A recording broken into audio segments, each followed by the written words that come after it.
Overflows. Quantum leap is the way. Certainly, quantum concept is the way to explain how things take place. But the question arises, what is quantum leap? How to understand this and how this concept applies to other dimensions of life. In its original scientific context, quantum leap refers to the abrupt or discontinuous transition of a particle or system from one quantum state to another. The transition involves a change in energy level or other properties as well, and quite often without any intermediate states.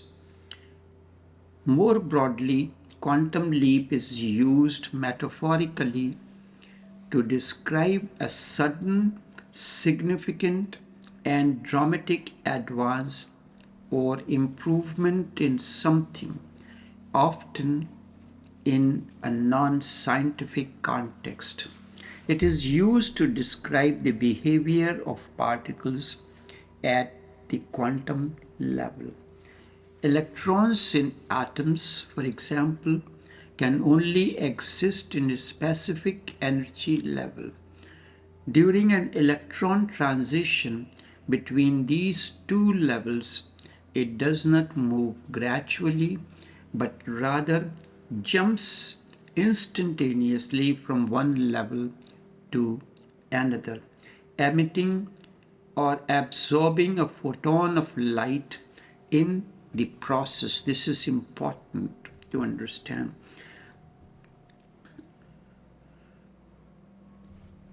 During an electron transition between these levels, it does not move gradually but rather jumps instantaneously from one level to another, emitting or absorbing a photon of light in the process.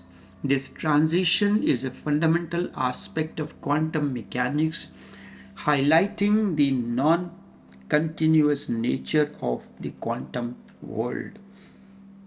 When used metaphorically, quantum leap signifies a dramatic and sudden improvement or advancement, like a major breakthrough in technology or a sudden shift in understanding.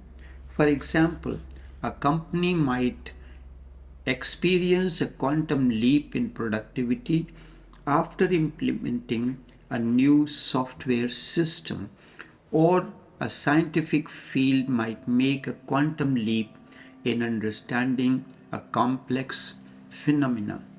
There is a key difference between scientific and metaphorical use of the word quantum leap. In order to use this word, one must have a deep understanding the way this phrase used originally. In physics, quantum leap is a microscopic event that involves individual particles. However, metaphorically, it is a macro level change, often involving entire system or processes. In physics, quantum leaps are discontinuous process, whereas metaphorically the change can be sudden but not necessarily discontinuous. This is what happens when one attains to enlightenment. The transformation is sudden, but there is no discontinuity in the states before and after. In essence, although the phrase originates from physics, but its common usage has extended to describe any significant and sudden advancement, making it a powerful metaphor for progress. Quantum leap is therefore used as a powerful metaphor for progress. In the field of spirituality, it refers to a jump from mind to no mind, from reason to no reason, from reason to existential, from thinking to silence, is indeed a quantum leap. I have heard a monk went and asked Basu something, and Basu told him to go and ask Hyakuzo, another master. Hyakuzo is also known as Pai Chan Huai He was a prominent 8th century Chinese Zen Buddhist master, renowned for establishing the first truly independent Chan monasteries and integrating work and farming into monastic life.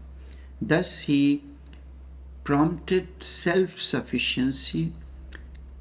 Hyakuzo is also recognized for his teachings or sudden enlightenment and his emphasis on understanding one's nature as the source of Buddhahood. Sudden enlightenment and his emphasis on understanding one's own nature as the source of Buddhahood. It was Hyakuzo who first in 8th century spoke of sudden enlightenment. No one knew of quantum concept then. Hyakuzo developed the structure and function of Zen monasteries as we know them now, shifting from smaller temple settings to larger, self-sustaining communities dedicated to spiritual practices. He introduced the concept of integrating work into monastic life, believing that physical labor like farming could be a form of meditation and a means to achieving self-sufficiency. It was he who introduced physical labor like farming into monastic life and a form of meditation. Hyakuzo's teachings emphasized that enlightenment can occur suddenly even if preparation for it may be gradual, taking longer time. He stressed that Buddhahood is not a distant goal or result of miracles, but is inherent in each individual's nature.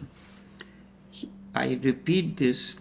He stressed that Buddhahood is not a distant goal or a result of miracles, but is inherent in each individual's nature.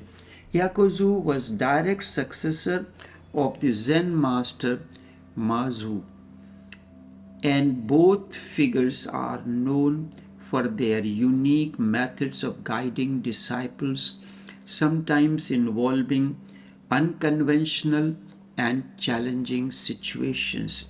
His teachings are known for their direction and simplicity, often conveyed through everyday language and activities.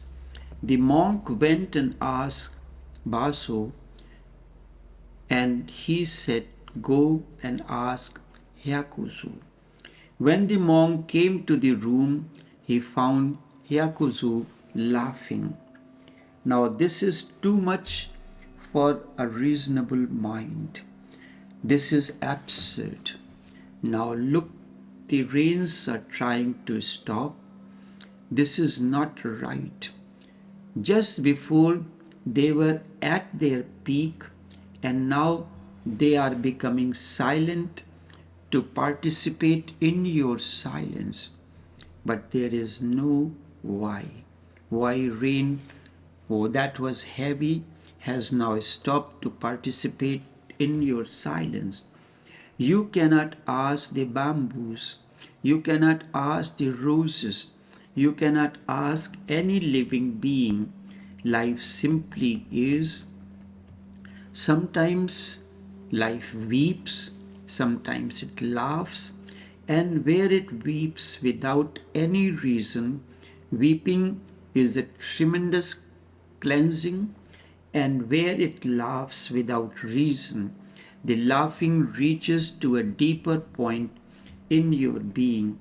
Like an arrow, it hits to the very heart of you and your existence. Remember, crying without any reason is tremendous cleansing, and when it laughs, life laughs without any reason. The laughing reaches to a deeper point in your being. Like an arrow, it hits to the very heart of you and your existence. Both weeping and laughing, crying or laughing, are two poles of the same energy, working differently. That is why these are used as an important technique of meditation. Enough for now, but the process of quantum transformation continues. Enough for now.